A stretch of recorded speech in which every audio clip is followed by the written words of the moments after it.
उत्तराखंड की सियासत में चुनावी हलचल तेज होती नजर आ रही है। कुंदन परिहार अपने गृह जनपद बागेश्वर पहुंचे, जहां मंडल सेरा स्थित भाजपा कार्यालय में आयोजित प्रेस वार्ता में उन्होंने पार्टी की आगामी रणनीति का खुलासा किया। उत्तराखंड भाजपा अब पूरी तरह चुनावी मोड में आ चुकी है। प्रदेश महामंत्री कुंदन परिहार ने साफ कहा कि पार्टी राष्ट्रीय एजेंडे के तहत 2027 के चुनावों की तैयारी में जुट गई है। 6 अप्रैल को भाजपा कार्यकर्ता अपने अपने घरों में पार्टी का झंडा लगाकर सेल्फी अभियान चलाएंगे और सोशल मीडिया पर हैशटैग के जरिए माहौल बनाएंगे।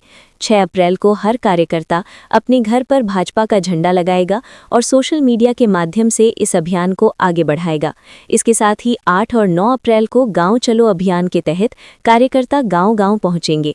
इस दौरान प्रभावशाली लोगों से मुलाकात की जाएगी और सरकार की योजनाओं के लाभार्थियों से सीधा संवाद स्थापित किया जाएगा। भाजपा इस बार खास तौर पर SC/ST वोट बैंक पर भी फोकस कर रही है। भीमराव अंबेडकर जयंती को भव्य रूप से मनाने की तैयारी है, जिससे सामाजिक समीकरणों को मजबूत किया जा सके। वहीं सभी कार्यक्रमों में पुष्कर सिंह धामी सरकार के 4 साल की उपलब्धियों को प्रमुखता से जनता तक पहुंचाया जाएगा।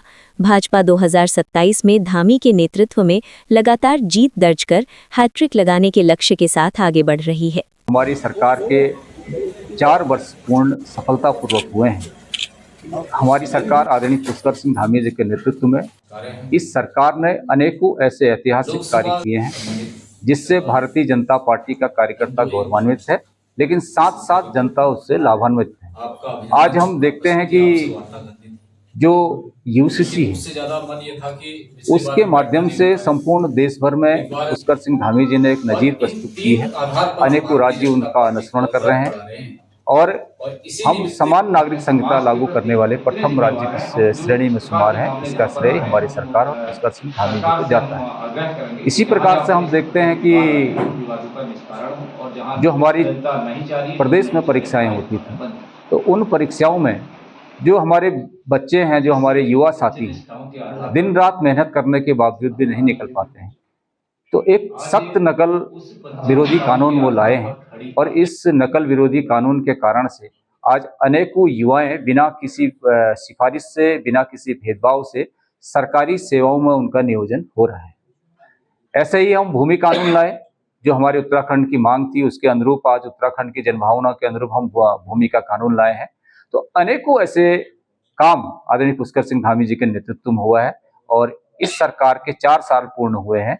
तो उस संदर्भ में हमारी सरकार ने क्या क्या इन 4 वर्षों में किए, क्या आगे हम 25 वर्षों में इस उत्तराखंड को बनाना चाहते हैं, क्या क्या दीर्घकालीन योजनाएं हम बनाना चाहते हैं, उस दिशा में भी हमारी सरकार एक स्पष्ट उसकी नीति है, एक हमारा रोड प्लान है कि उसके माध्यम से हम इस उत्तराखंड को 25 वर्षों में हमारा उत्तराखंड कैसा हो, उस दृष्टिकोण से भी हमारी सरकार प्रयास कर रही है। सर, जिस तरीके से बड़े-बड़े नेता यहाँ पे आ रहे हैं, हम कुमाऊं में रैली हो रही, गढ़वाल में रैली हो रही, क्या 2027 फर्स्ट में ही क्या इलेक्शन हो जाएंगे और बीजेपी उसकी तैयारी में जुट गई है?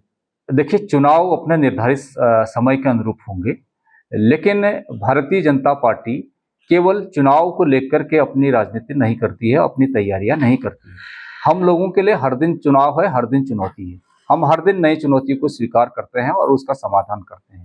इसलिए कभी भी चुनाव हो, भारतीय जनता पार्टी का निश्चित है, जैसा जनता का विश्वास उसने अर्जित किया है, 2027 में तीसरी बार हैट्रिक लगा करके भारतीय जनता पार्टी की सरकार बनना तय है।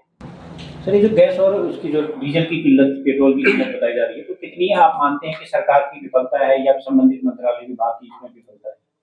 देखिए, अभी अंतर्राष्ट्रीय स्तर पर काफी उथल-पुथल चल रहा है, उससे आप सब लोग अभिज्ञ हैं।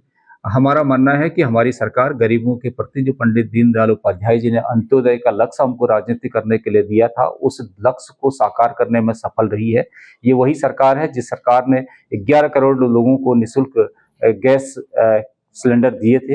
ये वही सरकार है जिस सरकार ने 11 करोड़ लोगों को ही शौचालय दिए थे। ये वही सरकार है जिस सरकार ने 5 करोड़ लोगों को लगभग आवास दिए थे। ये वही सरकार है जिसने आयुष्मान योजना को लाई। हमारी सरकार गरीबों के प्रति संवेदनशील है और जो अंतर्राष्ट्रीय उथल-पुथल है उसके पश्चात निश्चित रूप से हमारा प्रयास है कि किसी भी दाम में तेजी ना आए, स्थिरता आए और हम उसके लिए कृत संकल्पित हैं।